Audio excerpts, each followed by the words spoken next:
12:42 p.m. Eastern Time. You're looking at a live picture of the SLS rocket on launch pad 39B. I'm Daryl Nail with NASA Communications. We have an update now. The launch team discussing where to go from here. As you can see on your screen, we've been tracking the progress of tanking the core stage of the SLS rocket.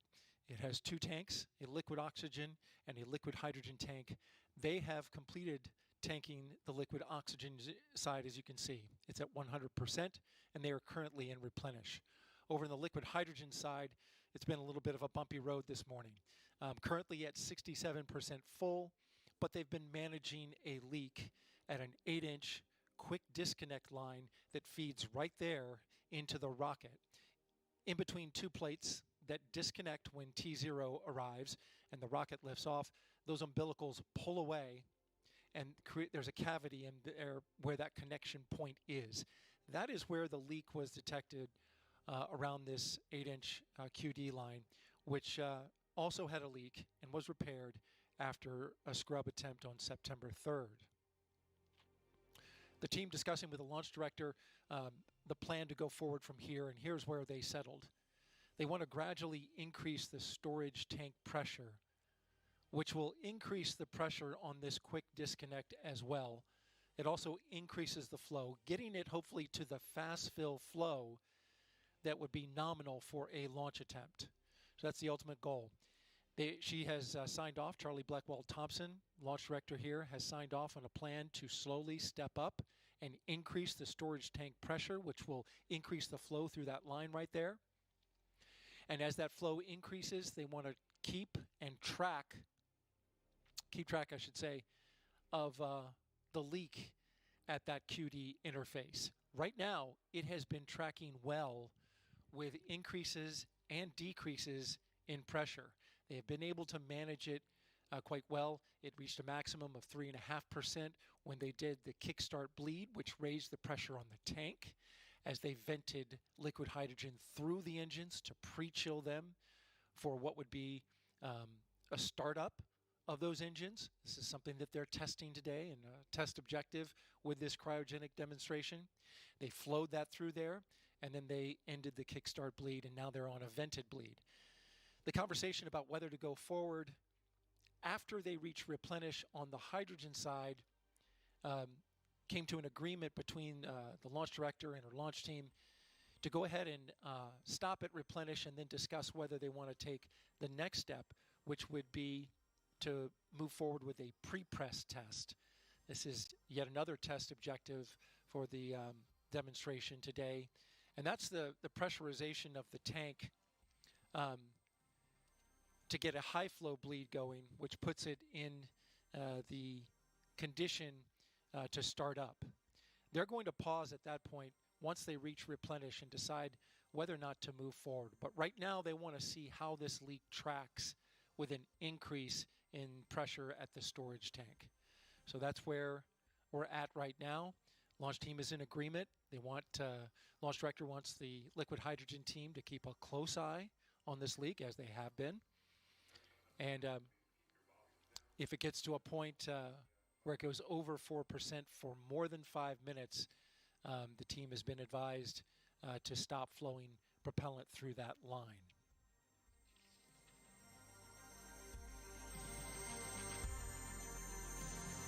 So again, to summarize, the liquid hydrogen team is gradually increasing pressure on the fill rate going into the liquid hydrogen tank, which is currently at 70%. They are tracking now the leak rate as well. And the plan is to keep going as long as that leak holds at a steady rate all the way up to replenish, which is at the 99%, 100% mark. Once they've got it completely full, and then the fill rate goes into a mode where it only replaces the amount of hydrogen that is lost from the natural boil-off of propellant inside the tank. As it vents out, they will only replace what is lost. That is the definition of the replenish. So get it up to 100%, and then get it into replenish, and then have further discussions about where to go next. We started this cryogenic operation at 7:30 a.m. Eastern Time this morning with a go for cryogenic tanking. The liquid oxygen side proceeded nominally, which in engineering speak is as good as you can expect it. Not so again on the hydrogen side. They encountered a leak. They stop flowed, warmed it up, reinitiated flow, and then noticed that they're able to manage a leak on where they believe the quick disconnect of an 8-inch fill line goes into the seal at the fill plate right there on the rocket. And that's our update for now. This is Artemis Launch Control.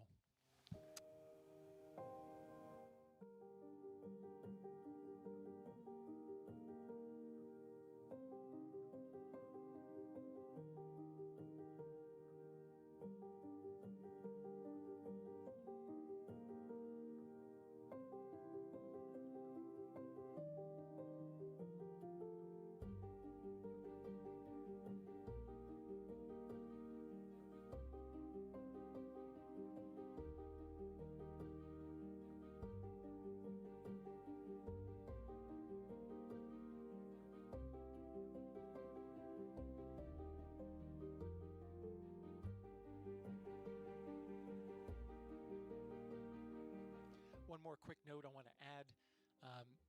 The launch team is currently on hold for the loading of the upper stage. Again, preparations to load the upper stage of the rocket, the interim cryogenic propulsion stage, which is above the line where you see the top of the booster there, and there's a good shot of it. The ICPS where the inner tank shrinks down. The upper stage of the rocket, which will give that big push to the moon. The plan today is to tank that, but at the moment, that is on hold.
5 minutes past 1 p.m. Eastern Time here at the Kennedy Space Center in Florida. With a pretty nice day outside.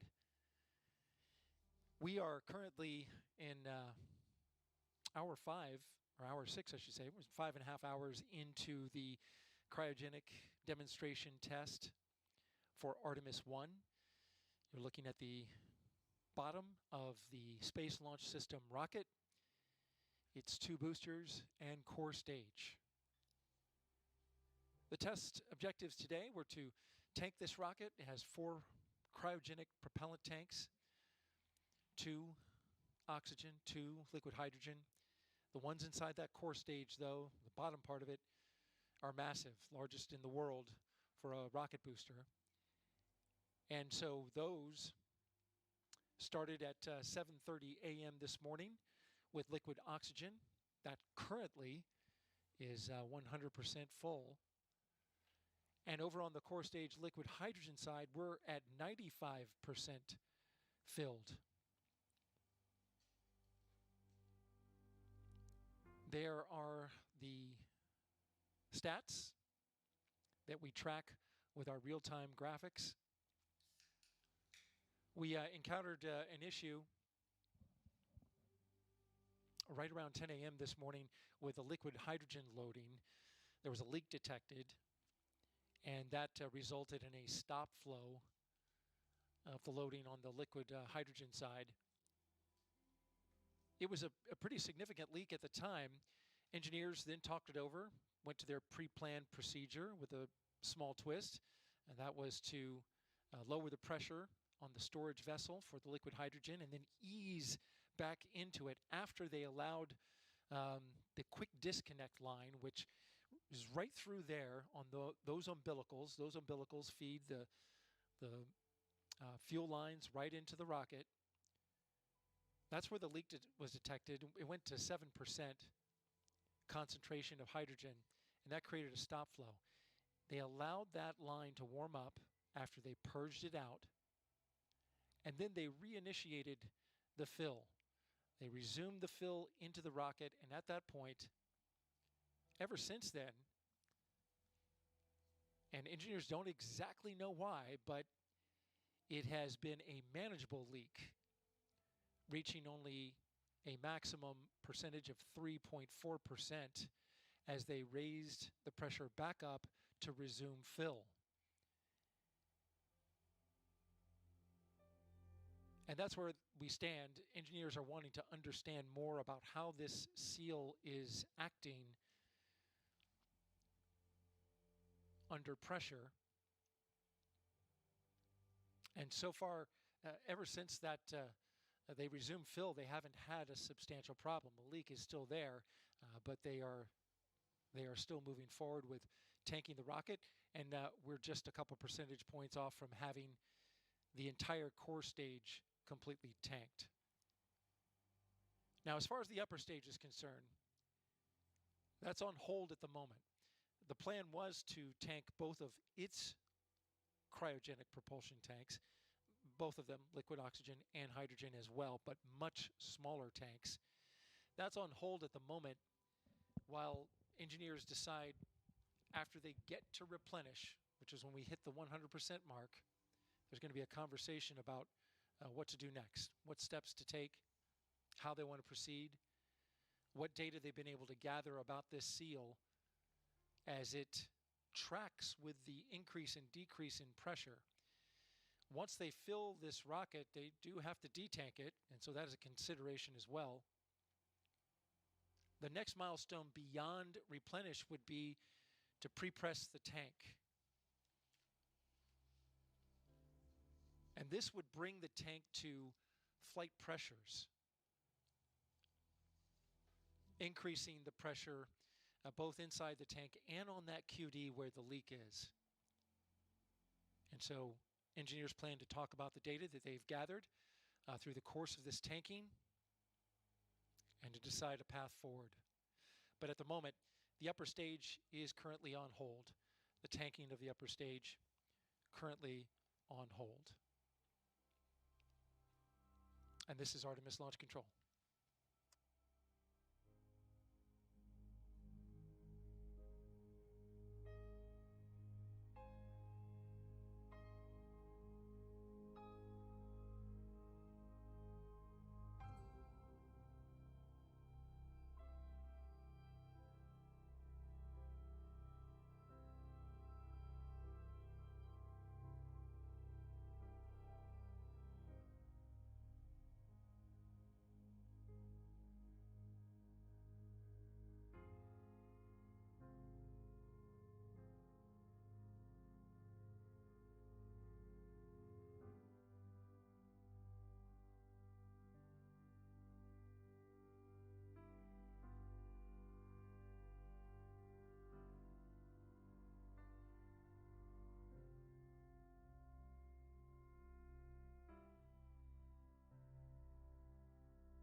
quick update for you. We just reached replenish on the hydrogen tank in the core stage. Again, we just reached replenish on the core stage hydrogen tank.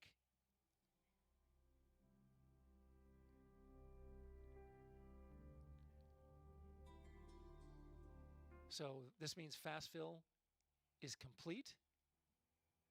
I'm listening to the team now. Fast fill is complete, and they've gone into replenish, which this is a mode where the valves are only opened enough to fill what is lost from boil off inside the tank, the boil off of the minus 423 degree liquid hydrogen. But some interesting data to pass along that we just learned, and that is that during the fast fill operation, where the storage tank was at full pressure for loading the liquid hydrogen, the leak rate was less than 0.5%.